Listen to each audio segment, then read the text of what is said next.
Okay, I just took the tubes out. I like to put everything in a little box, and these are, if you don't know, you just press on them. You just press down and those come out, and we should be able to take this out. Get this out of the way. And here we go. What do we have here?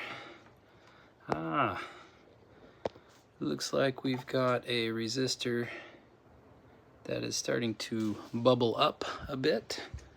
Flip this around. So that's not the most encouraging thing to see. Can't read the values. Has had some new capacitors.